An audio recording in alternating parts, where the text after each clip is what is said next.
Welcome to the Commentary Magazine Daily Podcast. Today is Thursday, November 20th, 2025. I'm John Podhoretz, the editor of Commentary Magazine. With me, as always, executive editor Abe Greenwald. Hi, Abe. Hi, John. Washington Free Beacon editor Eliana Johnson. Hi, Eliana. Hi, John. And rejoining us today, social commentary columnist Christine Rosen. Hi, Christine. Hi, John. So interesting contrast last night, or not a contrast at all, really. Park East Synagogue on the Upper East Side of Manhattan, where my nephew and his wife were married 12 years ago, the site of a vicious protest, masked intifada, globalize the intifada, screaming monsters, yelling about scaring Jews, basically trying to provoke a fight between either the cops and them or the counter protesters, Jews in the streets that had come out to yell back at them, as an event was taking place inside the synagogue on how to make Aliyah to Israel, for which actually echoes a protest that happened in New Jersey across the river 4 or 5 months ago, where there was a kind of violent protest, either in Teaneck or in Englewood, I can't remember where, in New Jersey, precisely the same sort of circumstance in which a meeting was being gathered to provide information to Jewish congregants on how they might emigrate to Israel. Meanwhile, elsewhere in Manhattan's luxury precincts was the awarding of the National Book Awards, one of the two major literary prizes given in the United States, and the winners of that award were over. Let me just find the site here. New York Times says, books that examine the past and present of the Middle East take National Book Awards. So Omar El-Akkad's One Day Everyone Will Always Have Been Against This, a brief searing indictment of American and European responses to the devastation in Gaza, took home the National Book Award in nonfiction Wednesday night, one of 3 prizes awarded to writers of Middle Eastern origin who addressed their traumatic past and present in their books and in their remarks. El-Akkad, an author and journalist born in Egypt, grew up in Qatar in Canada, and now lives in the United States, said in accepting the prize, "It is very difficult to think in celebratory terms about a book that was written in response to a genocide. It's difficult to think in celebratory terms when I spend 2 years seeing what shrapnel does to a child's body." Yeah, it's pretty terrible thinking about what shrapnel does to a child's body, or what happens when a child is being raped by a marauding resident of Gaza on October 7th repeatedly, or being set on fire, or being shot in the back, or being taken captive in Gaza and then murdered in Gaza along with his 4-year-old brother. It's pretty bad to have to look at that. I think probably worse than anything that our awardee had to witness on his television, in a population in Gaza that, as we now increasingly are aware, was not starved, did not go through, massive depredations of the sort. There was a war started by their side. Israel had to defend itself. And of course, this is just the latest in a string of cultural awards being granted at Cannes, at the Oscars, at the Toronto Film Festival, all over the place, to out and out propaganda. Prizes. The Pulitzer Prizes, out and out, right, for the New Yorker's obscene coverage of the fake genocide. That basically now this year, what you do to virtue signal with your artistic awards is to give them to false, reckless, slanderous, libelous, and anti-Semitic accounts of the true events that happened in Gaza over the last 2 years. So these two are not unconnected. Can I just say, John, the other half of what you do, if you're one of these arts institutions that gives out awards, or puts on exhibitions or festivals, whatever. The other half is you exclude Jews and Israelis from competing or showing their works at all, or publishing them, or Right. whatever the medium may dictate. Yeah. I have a friend. It's I not, have it goes beyond that. That's true, but you also, um, there's the overt exclusion of Jews and Israelis, which the Toronto Film Festival tried to do. And then there's the um, tacit exclusion of conservative, you know, expression or conservative participants in these, where you conservatives know that any kind of conservative reporting will not be awarded a Pulitzer Prize, or any conservative leaning novelist will not win, the prize. And so I do think it goes beyond that, and it has downstream effects where people like me who have worked in reporting for 20 years, the Pulitzer Prize doesn't mean anything anymore. Shrug. These things are totally irrelevant now. right. Well, I mean, I And think, could I just add that there please. also used to be, and we saw this after the George Floyd summer, a similar thing happened. Every single award, every single grant was given to anything that had to do with race. And, there used to be this period of time where you would have a kind of diversity, equity, inclusion fever for a year or two, and it would be reflected in these awards. It'd be reflected in the MacArthur Genius Grants have always been like this pretty steadily.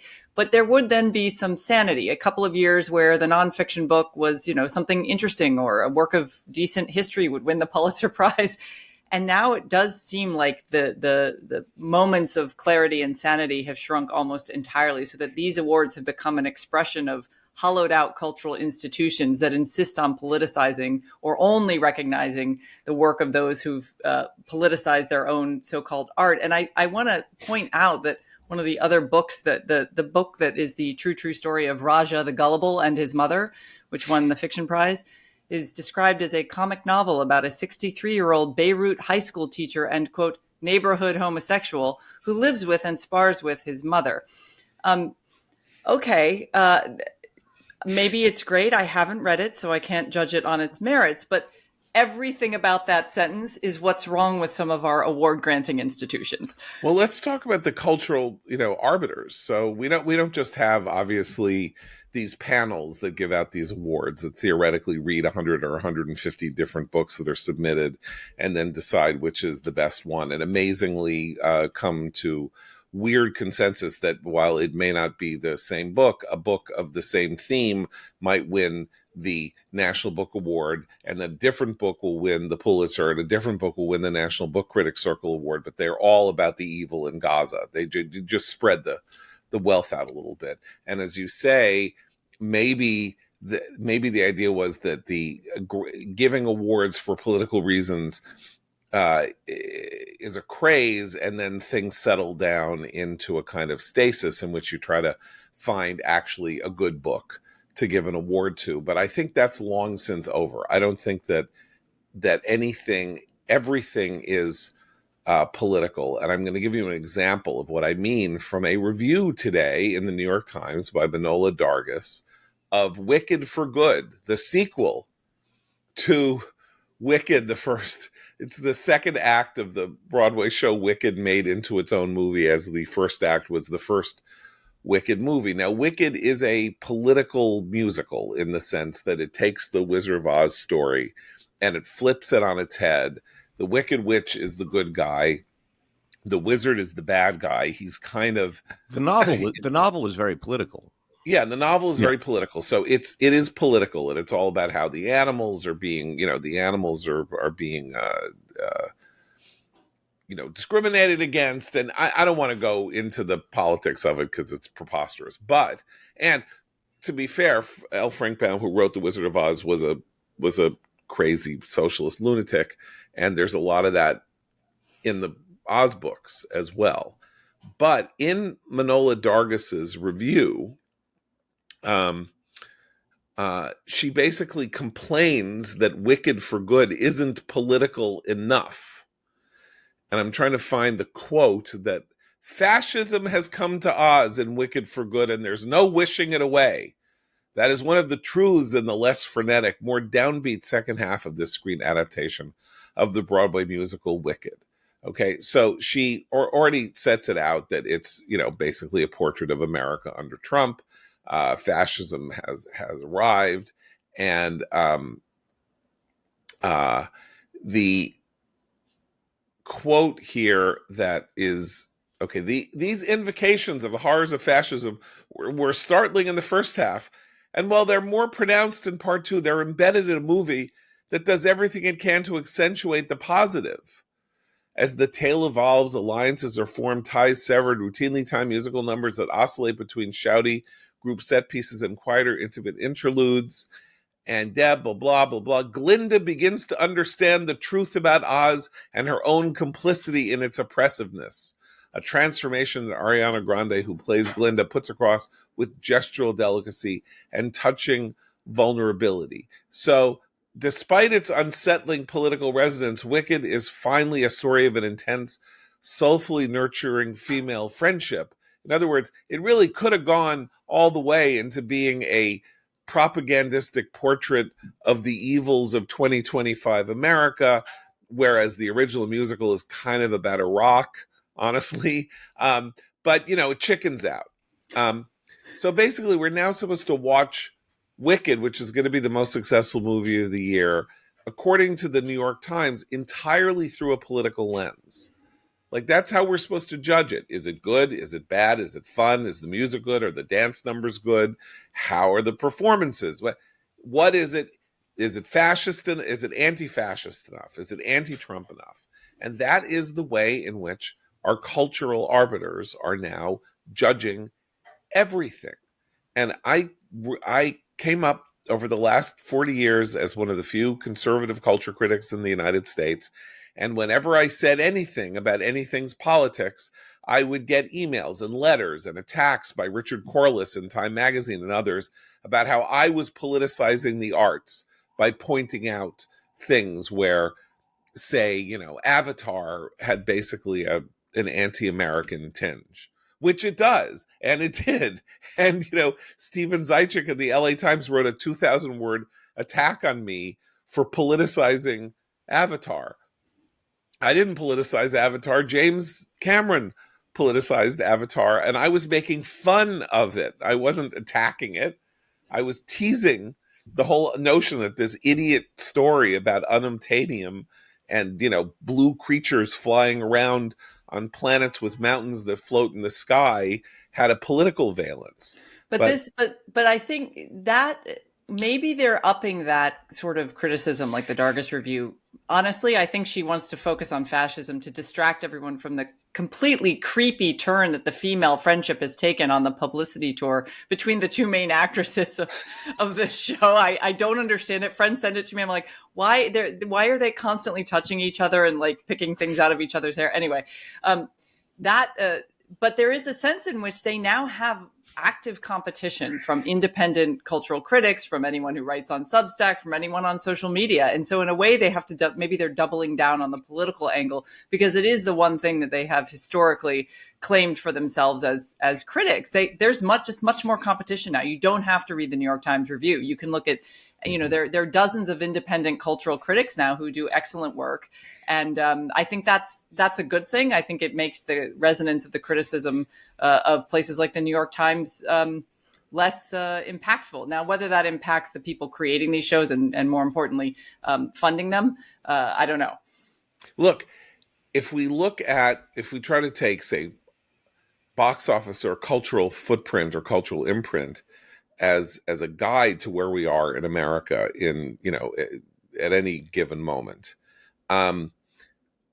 I look at the fact that the two most brilliant American movies of 2025, and I have problems with both of them, but they're very brilliant. One of them is Eddington, and the other is One Battle After Another. These portraits of Eddington is about COVID. and about what happened during the COVID madness of the spring of 2020. And One Battle After Another is about a former weatherman 16 years later as the government starts pursuing him and his daughter again. And they're politically very complicated, and I don't, they are, particularly One Battle After Another is both a salute to kind of political radicalism and a complete vicious satire of it. And I don't really approve of it, but I think it's kind of a remarkable piece of work. That's my critical judgment of Eddington is a genuinely brilliant piece of work. Nobody really wanted to see either of them. Nobody in America wants to be visited by sort of and I don't think Eddington, like the message of Eddington, people didn't see it, so they don't know what the messages are, but they see the trailers and stuff, and they're like, I'm not going anywhere near that.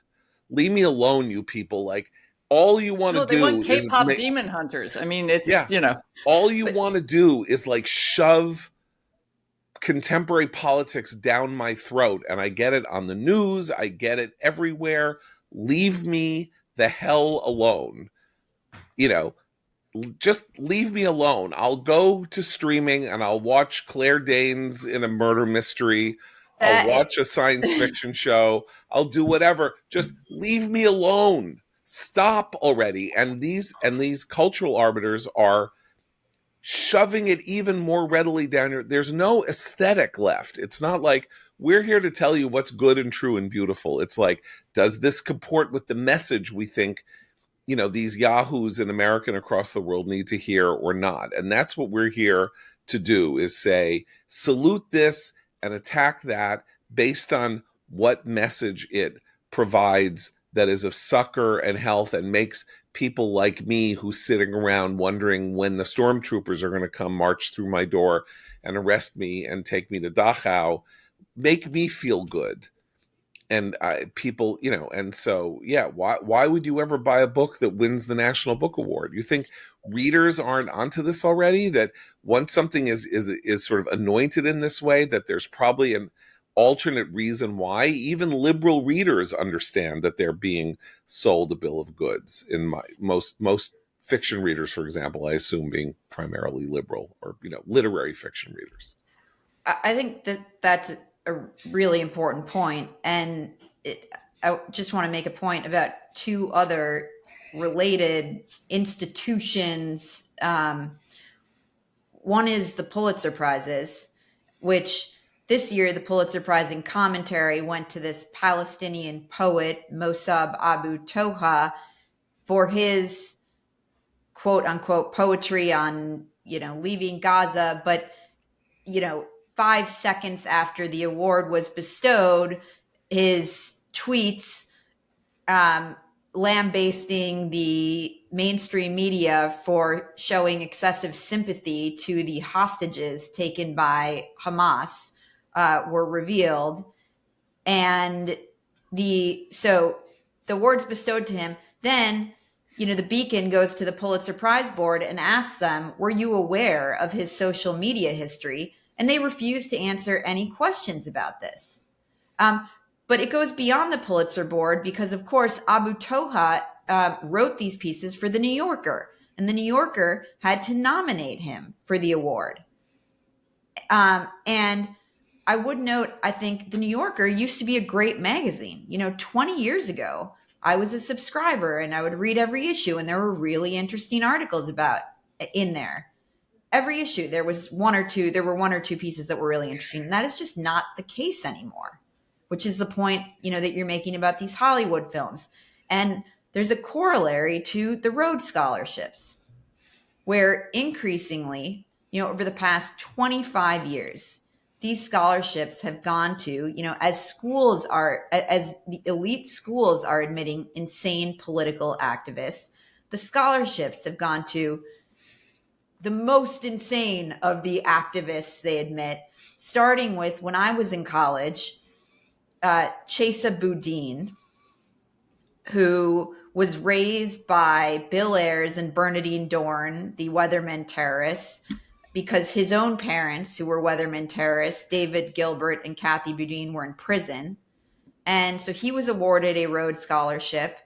And after doing some consulting for Hugo Chavez, went on to Yale Law School and became the district attorney of San Francisco and was recalled when he turned the city into a dump. Even the good people of San Francisco didn't like his decarceration policies.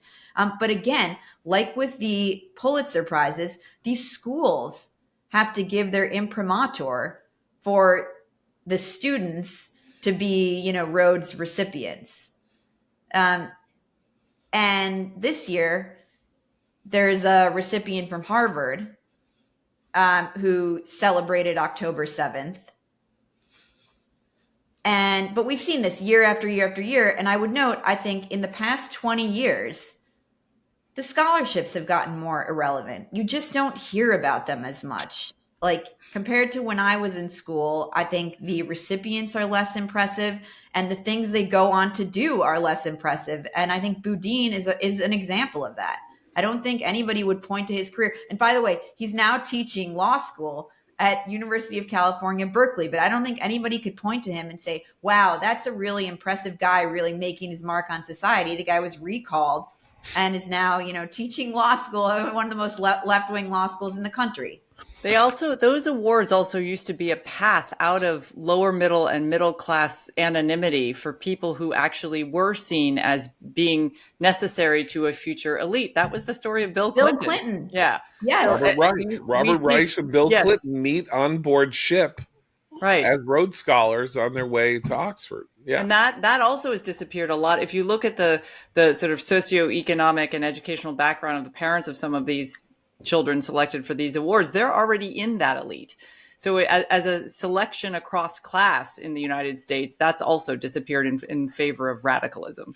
I mean, Eliana says that these scholarships and awards mean less generally than they used to, and I agree. But to those doing the awarding and the receiving, that's still their whole world. Like they mean everything. They're still in that bubble. Yeah. Well, by the way, I meant to note that the Pulitzers, they went to Abu Toha this year. This is on the heels of them going to all the Russia collusion reporting, right? For which there's been no accounting. Right. And John, to your point about Hollywood, it is indicative of the disconnect from reality and from the rest of the country. I mean, again, I think the country, the disconnect is leave me alone. Like, okay, this is One Battle After Another is a funny, lively chase thriller with the biggest star in the world, Leonardo DiCaprio, that could barely make it to $70 million at the domestic box office, where you might expect that he could have a movie with him as good as this in its own way could have gotten to 150 million. The rejection is the rejection of this overall cultural hunger to stuff politics that half the country rejects down the throat of the rest of the country. And I know when you talk about the Rhodes Scholarship, for example, and it's scholarships, the literal term scholarship is about giving people who cannot afford to go to a school the resources to go to a school. That's what a scholarship is, right? You have proved your mettle as a scholar, meaning you were intellectually curious, you want to improve your mind and grow your understanding and contribute to the knowledge of the world, but you probably have to go to work rather than go to school because you don't have the resources to depart from the workforce, or you need to help your family or whatever. So we're going to pay for you to do this. So my father, son of a milkman, gets a scholarship to go to Columbia, and gets the Kellett Fellowship to go to Cambridge University. He is a poor kid from Brooklyn who didn't cross the Hudson until he was 19 years old. Like, that's what scholarships are supposed to be for. When they turn into just yet another elite prize for an elite that is trained to get to these places from the time, and I don't, I'm part of this myself, but I mean, you go to the right nursery school, to go to the right private school, to go to the right boarding school, to go to the right college, to get the right graduate fellowship, the German Marshall Fund, or Rhodes, or this or that. It's all part of the ladder, of the elite ladder. It is not, as Christine says, a way of introducing new voices, new perspectives, new socioeconomic people into the world of the elite, to better the elites, to broaden the elites, to make them aware of things that they would not otherwise be aware of. And It's a protection conservatism racket at this point for the right, elite. exactly. So conservatism is actually a very good analogy to this, which is half of these things should go to conservatives, because the whole purpose of this is to make sure that the American elite is responsive to what is going on elsewhere in America, and that it should be flavored and multivarious, not uniform and choking off all forms of conversation. I want to bring up one other thing that is ancillary, but you'll be able to see the connection.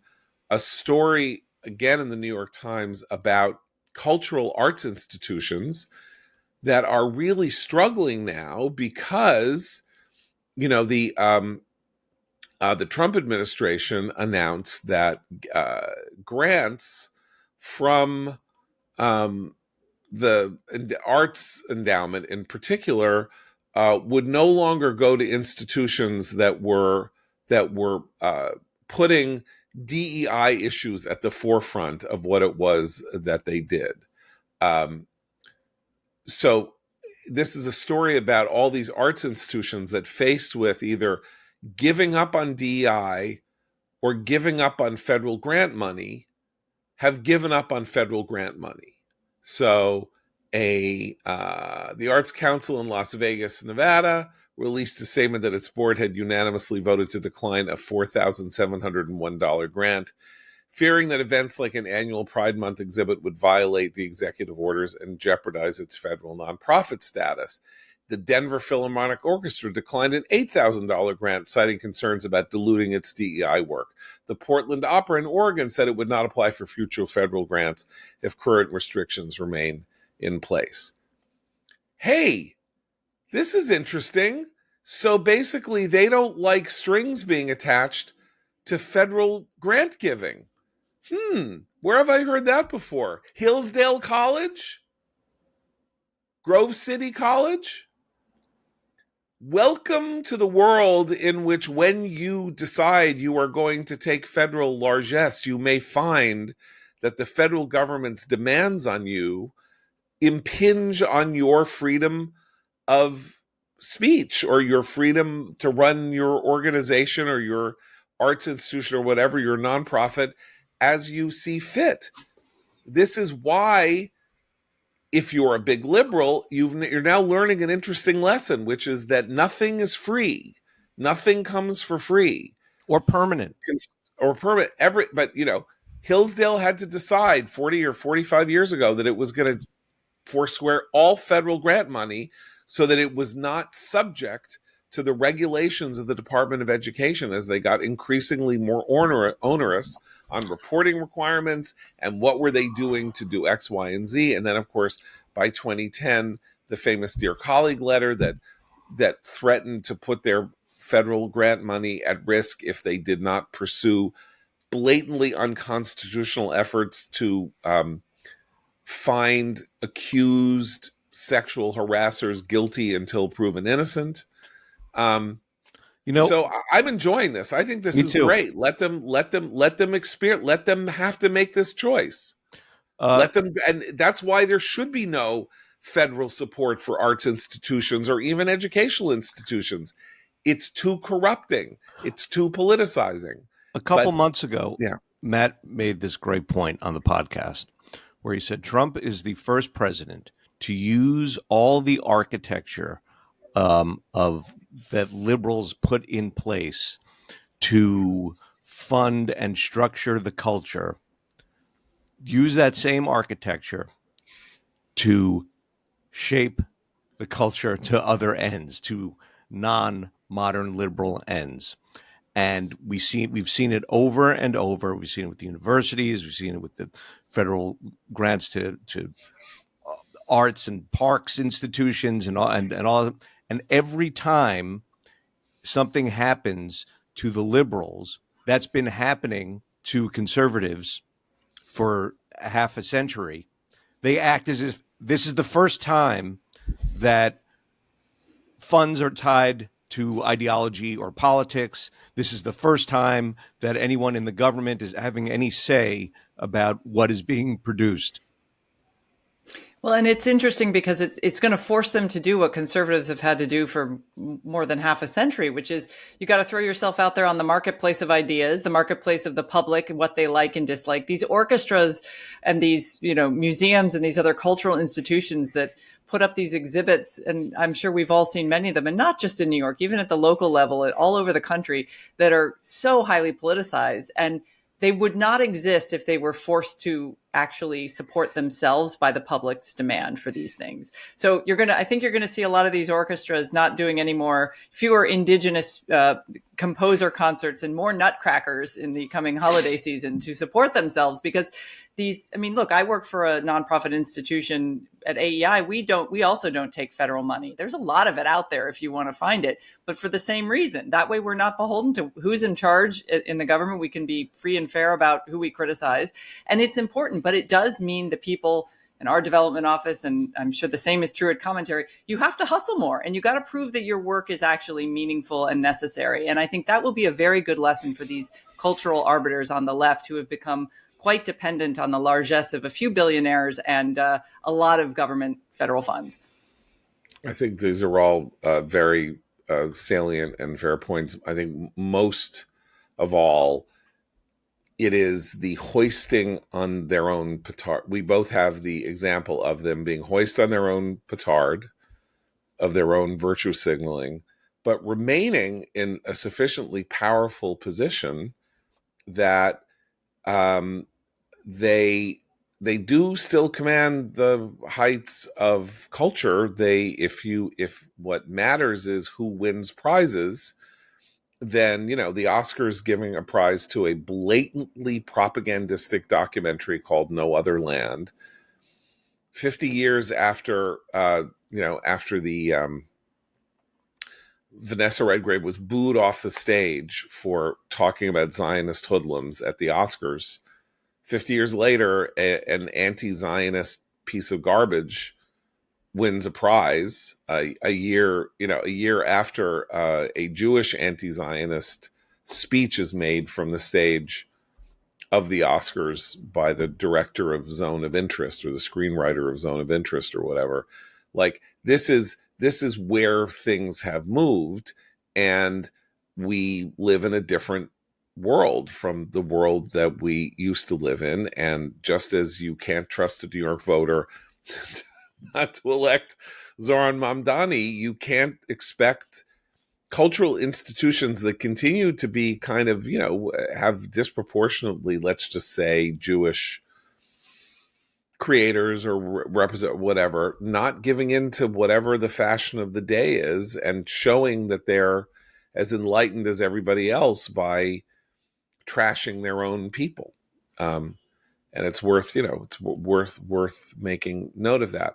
To talk a little about the Park East demonstration last night, we had a little bit of a tussle here.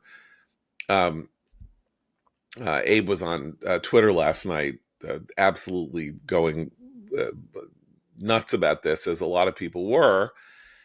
And what I saw in the footage was obviously people who I wish the earth would, like the Korach rebellion, the earth would open up and swallow them whole and then cover the ground up, and that would be the end of them, screaming anti-Semitic, anti-Israel, and genocidal things at Jews standing on the other side of the cop line. Unfortunately, I don't know what you do about that. Like, there's freedom of assembly in the United States. As long as they don't perform acts of violence on others, they can, they can do what they want in that way. I don't know what the New York City Police Department was supposed to do to the demonstrators who were screaming the way they were screaming. Again, part of the point of screaming and behaving the way that they were behaving is to trigger the police into acting with preventative violence. They want that footage. They want to show the cops abusing them. That's half of what goes on here, is an effort to get that iPhone footage of abuse at the hands of cops that can turn them into martyrs. So, Abe, what would you I have think, them do? John, to use a liberal term, we can find common ground between your position and my fulminations on What's happening to Twitter. this podcast? Yeah, on Twitter last night, because my main point on Twitter was that Jews shouldn't look for the city, or really anyone, to protect them, that we have to protect ourselves. And that, in fact, it is easy. Well, I don't know if I want to get into this. It is easier to get a concealed carry license in New York than it used to be. You can't carry it to as many places, but you can carry it to shul. And I was pointing that out to people because they were seeing what was going on. What we were fighting about before the podcast started is I'm confused about why it is legal to stand outside of a synagogue, scream at Jews, we chant at Jews, we need to make them scared. We need to make them scared. That's one of the chants. From New York City to Gaza, globalize the Intifada. That's a call for terrorism. Take out another settler. Resistance make us proud. Take out another settler. I don't understand. To me, this is harassment. This is incitement to terrorism. I get that you have a right to free speech. I get that you have a right to protest. I don't know who makes the call when, excuse me, in such a situation and says, okay, cuff this guy, cuff them, and see what happens from there. Doesn't the problem begins earlier, which is when they get the permit to be on a public street within a certain number of feet of a house of worship. And I brought up the federal laws about, the zones, the safety zones around abortion clinics. The laws are still on the books, although after Dobbs, it's a matter of state enforcement of, I think it's called FACE, the Federal Abortion Clinic access, whatever.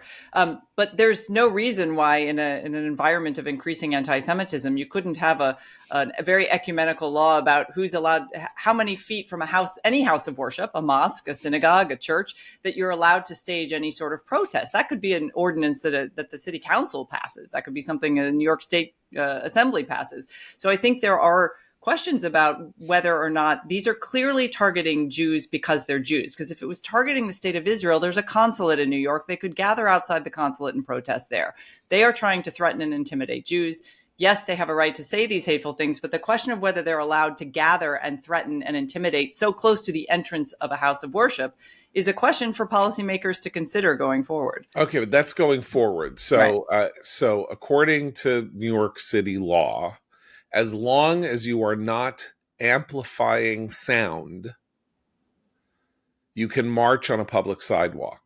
So the sidewalk in front of the synagogue is public property. Once the step up onto the Park East Shul is presumably private property, but the sidewalk in front is public property, and you can march there as long as you don't use a megaphone without amplified sound. You do not need a permit to march on a public sidewalk without amplified sound. It is not clear to me that they had a permit or that they needed a permit. You need a permit to organize a march in a street that requires blocking traffic or street closure, according to the New York Civil Liberties Union, to rally in a public park, or to use amplified sound. So they were screaming, but they didn't have, They were as far as blocking I the know. sidewalk though by gathering. You can't, and you actually can't impede movement on the public Well, sidewalk. there's no evidence that they were impeded, by which I mean there were cops and there were counter protesters. But let's say you and I were walking down the block. Were they saying you can't walk here? That you can arrest somebody for. That's actual. I mean, that's a criminal offense. The protest itself, from what I can tell, followed New York City law. And maybe New York City law should be changed. And I would have absolutely no problem with that. This city is wildly tilted in a wrong balance on all kinds of weird speech issues that mean that as long you can block half a sidewalk with a blanket with paperback books because of either a memorandum of understanding or some court decision that said that book selling is a First Amendment right, and therefore you can do it anywhere, including like on a sidewalk and blocking a store, and that kind of thing. So there are all kinds of weird rules in New York that allow for things that other municipalities would not allow. I think the question that is raised by this protest will there be a new emboldening of this kind of behavior with the coming on January 1st of the mayoralty of Zoran Mamdani? And what will he do if there is an explosion of this kind of protest? Because of course he's all that this is the world that he emerges from, like like a sloth out of the mud. He participated in these in post October I mean, 7th. this is all his political life was until he got into the assembly anyway, was being part of mobs and things like that. Well, he's kept Tish on. He's kept Tish on as police commissioner. She agreed to stay on for his administration. That's actually a positive sign for New York City. It'll be a probably negative experience for Mamdani when he has to talk to his Democratic Socialist about why he made that choice. But that's at least one hopeful signal. I look at it the other way. Yeah, I have a few thoughts on that. Go ahead. No, you go. One is that we'll see where it goes. We'll see how long she stays. The other is that I think he would have had an immediate police revolt on his hands if he had done otherwise. And the last is that I expect Mamdani to do many performative philo-Semitic things while doing many policy anti-Semitic moves at the same time. I think he will embrace every purple-haired trans, quote, rabbi he can find in the city and go to every anti-Zionist shul he can find, while to show his that he has Jewish friends and supporters while he carries out his insidious agenda. I was just going to say, I mean, you're reminding me, Abe, of the ad that he released with 4 quote unquote rabbis. And one of the rabbis in the ad was a trans something or other who, when we looked into who is this person, she was booted from a Biden White House event for disrupting the event for a pro-Palestine protest. So these are the Jews for Mamdani. Yeah. What struck me about the Park East protests were the chants that we need to make them scared. We need to make them scared. We need to make them scared. So the intent of the protest was to instill fear and intimidation among synagogue-going Jews. And I wonder, to the point of Tish, whether these sorts of things don't put Tish and Mamdani on a collision course, as you suggested, Abe.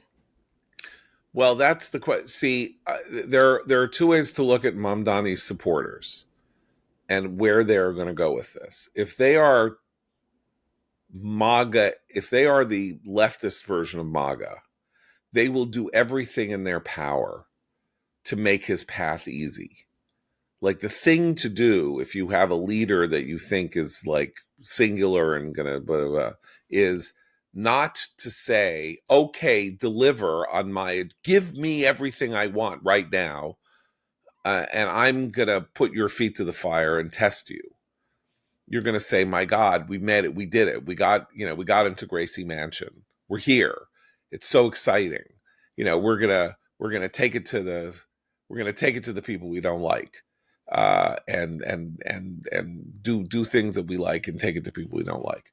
The other way of doing it is, we got you here, we're going to start protesting in front of every synagogue in New York City and see how you respond, because what we want you to do It's is worse. I'm say, sorry to interrupt, but it's worse okay, than that. I mean, socialism, the reason the hilarious joke that real socialism has never been tried is a joke, is that they are not just going to say, we're going to do what we want. They are going to say, you must now be the avatar of our pure agenda of socialism. right, And everything you do that is against that is a compromise. And we are not people who compromise. And they've already started with that. right. So, as I say, I I don't know. forgot another one of these. Yeah. Another one of the Jews from Mamdani, Rabbi Emily Cohen, said in her official biography that her professional experience includes baking challah and developing curricula for adult education classes on Judaism and social justice.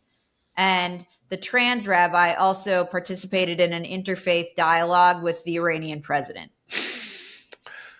Right. So, just to put these together, you're saying they will say it is time for the purity of our socialist approach to be put into practice by you, and we expect you to deliver from day one. But as I say, the other thing is, we need to let him succeed. So the last thing he needs is for us to be giving him crap. So we'll keep quiet for a while and like let him appoint us to jobs, and we'll do this and we'll do that, and we're not going to challenge him and challenge his mayoralty and create, for example, the kind of moment where Jessica Tisch, the police commissioner, will have to decide whether she stays or whether she goes, by creating some kind of a massive disturbance relating to anti-Semitism that she, according to her lights, has to put down, and that he, as mayor of New York City, is in the position of telling her to stand down and let it continue. That kind of thing. That could happen on January 3rd, or it could happen on September 15th. It could happen at any point. At some point, it will happen. Of that, I have no doubt. There will be the effort to say it's either her or us to Mamdani about Jessica Tisch, because, of course, what they hate more than anything, and where all this starts, is defund the police. That was the opening gambit 5 years ago. He is a defund the police guy. He tweeted out about defunding the police and all this. Now he has this kind of hard, tough on crime police commissioner he's going to work with. How long can that last, really? It can't. But it's all going to be dependent on his people understanding that they have a stake in his success, as measured by polls and how people say, you know what, it's not so bad.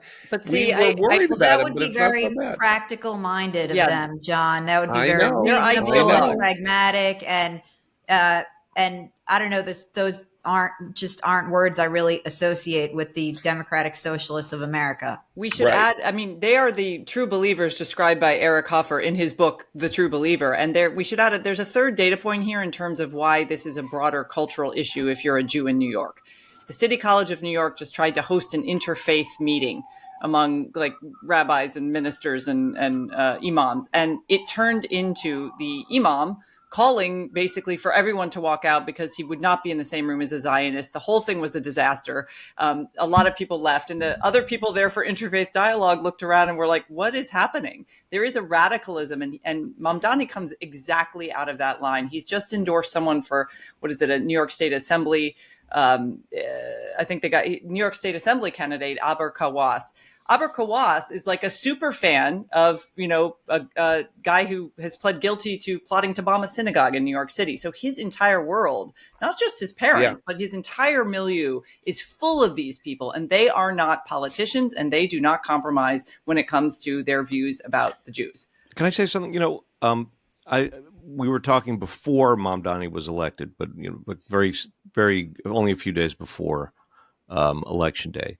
And I had said that we were talking about what it means for Jews in New York. And I said, whatever policy, whatever horrible anti-Semitic, anti-Zionist policies he's going to enact, what will happen immediately is a change in the culture, is a license among these types to run wild.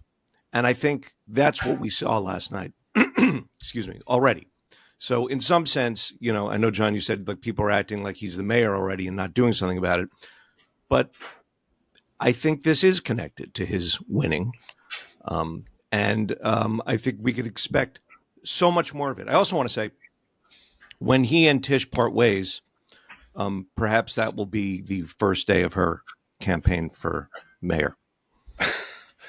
Fair enough. I all of this is,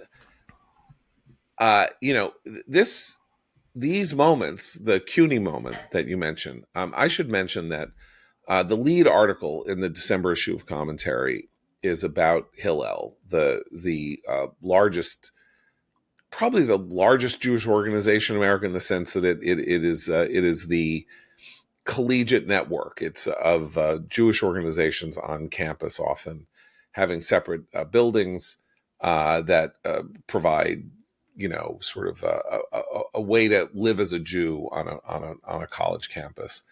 And Josh Toll, in our article, which is called "If Hillel is Not for Jews, Who Will Be?"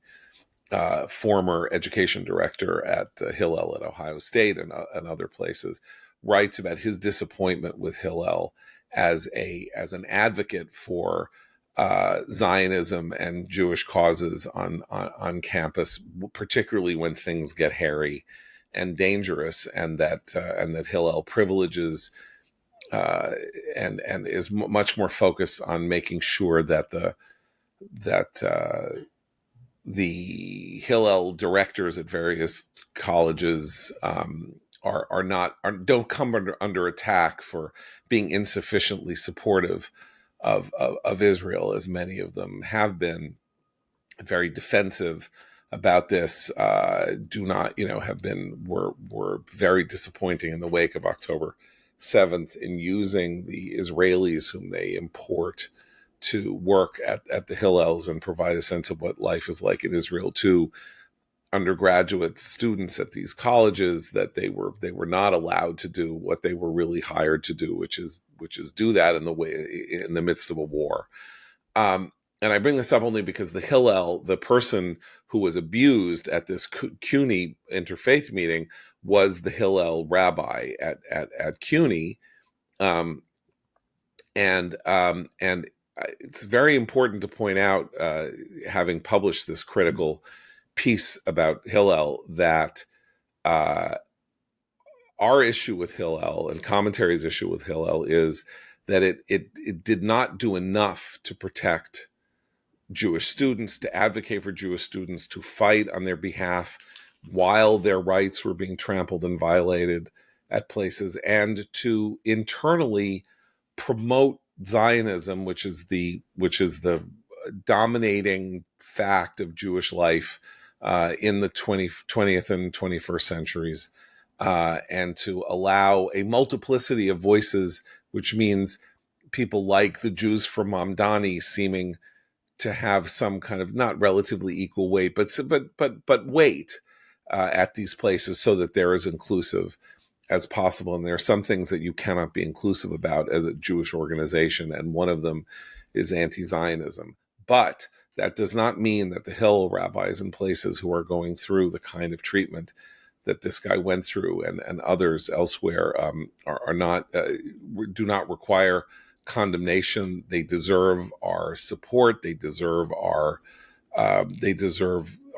advocacy, and I just hope very much that though the Hillel hires up are extremely angry at me and at commentary for this piece, that I'm just going to call on them to make sure that they show as much support, enthusiasm, security concerns, and all of that for the CUNY Hill rabbi who underwent this horror as they did toward the egregious Jessica Lott, who was the Northwestern Hillel rabbi, who was fundamentally an anti-Zionist, and whom they have defended stoutly against the evil implications of people like me and others who were disgusted by her behavior. So fine, if they want to defend her, they can defend her. We published an 11,000 word article about what's wrong with them, but it is now their obligation and their responsibility to focus their efforts on making sure that the Hillel at CUNY and that the rabbi at CUNY,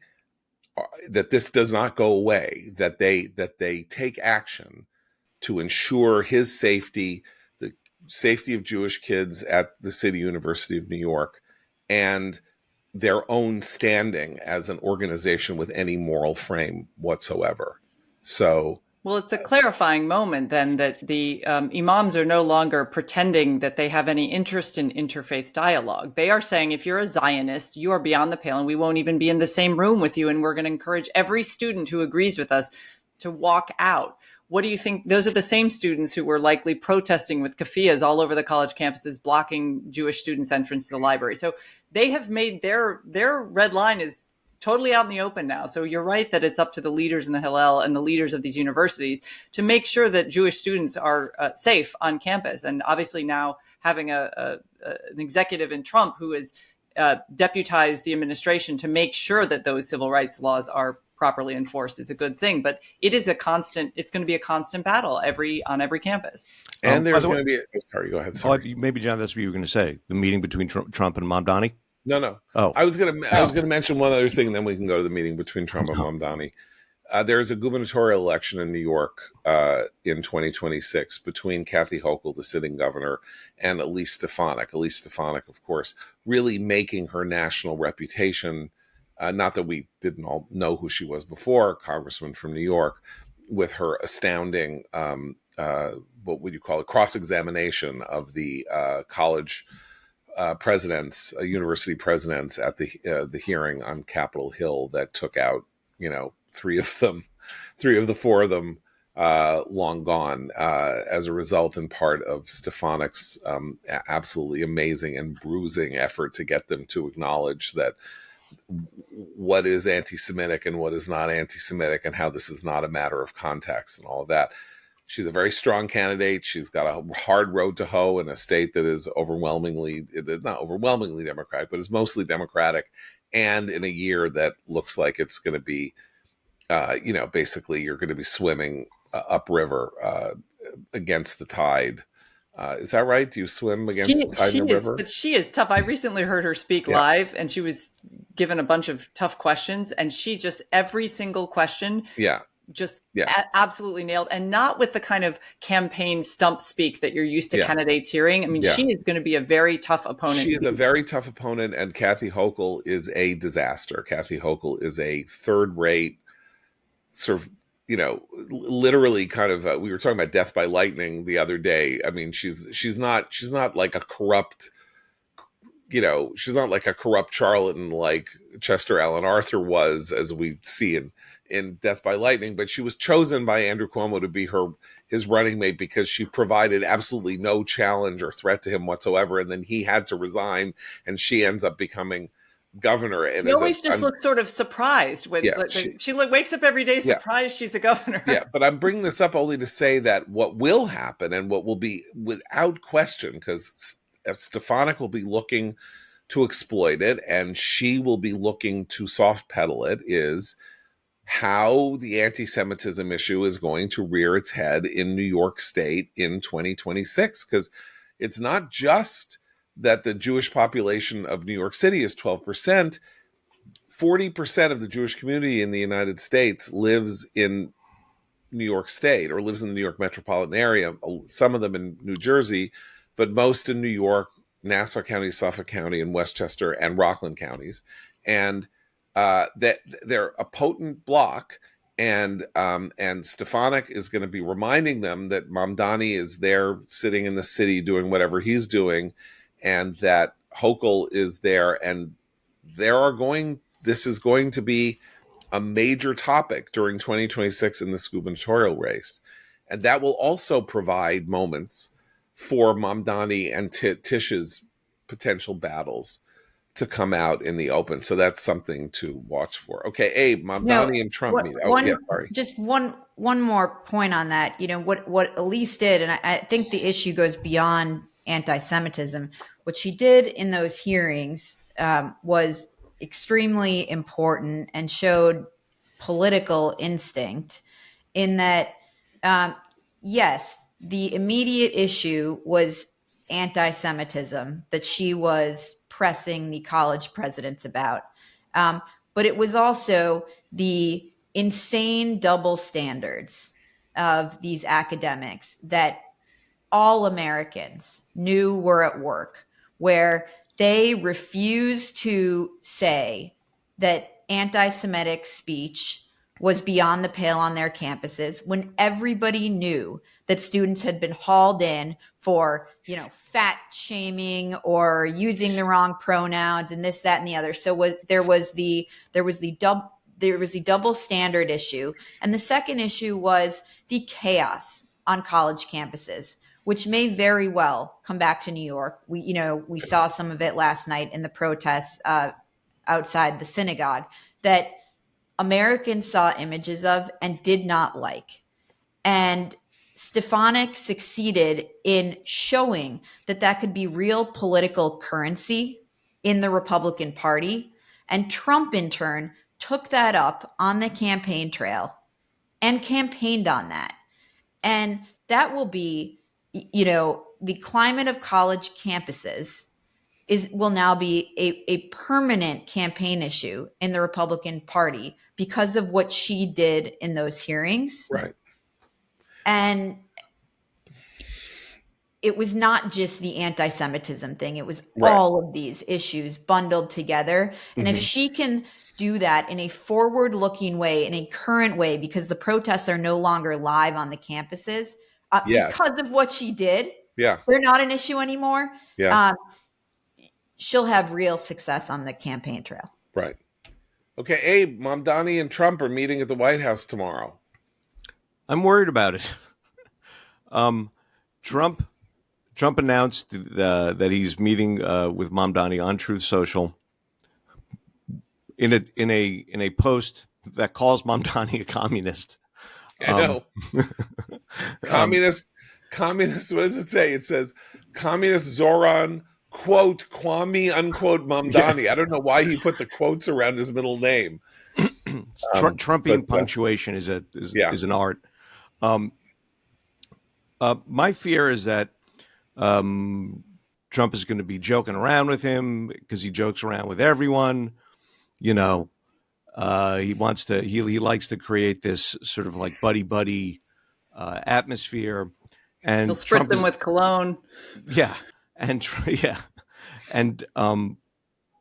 is also now trying to show that he's on top of the affordability message, which is obviously Mamdani's campaign mantra, had been his campaign mantra.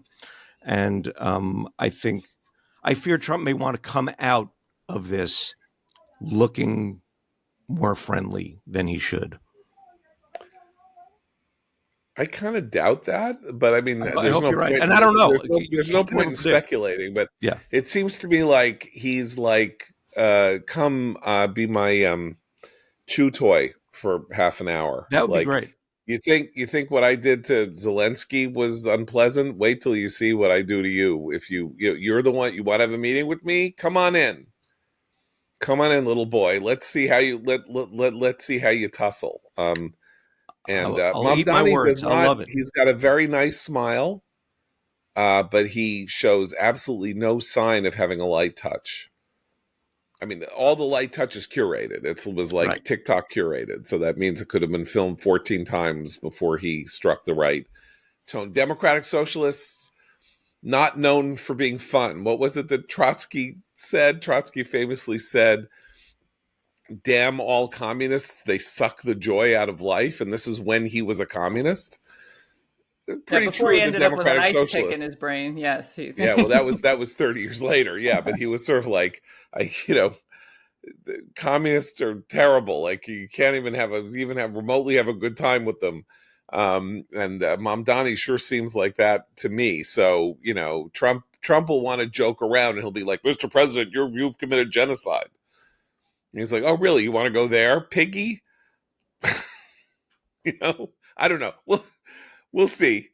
We may not even hear much about it. I mean, it's kind of a weird thing that he's having this meeting anyway. Like, how many mayors does he meet with individually? Granted, it's New York and he's from New York and all of that, but it's not like I see him meeting with Brandon Johnson or Karen Bass or. He's probably just going to make some Trump specific request about Trump Tower, and that's the whole reason for the meeting. And there'll be no political discussion at all. Or he'll announce that he's sending ICE into Mamdani's former assembly district. He's making a special dispensation for ICE to go right into Queens and the Bronx. Okay. We've gone on long enough. We'll be back tomorrow. For Abe, Eliana, and Christine, I'm John Podhoretz. Keep the candle burning.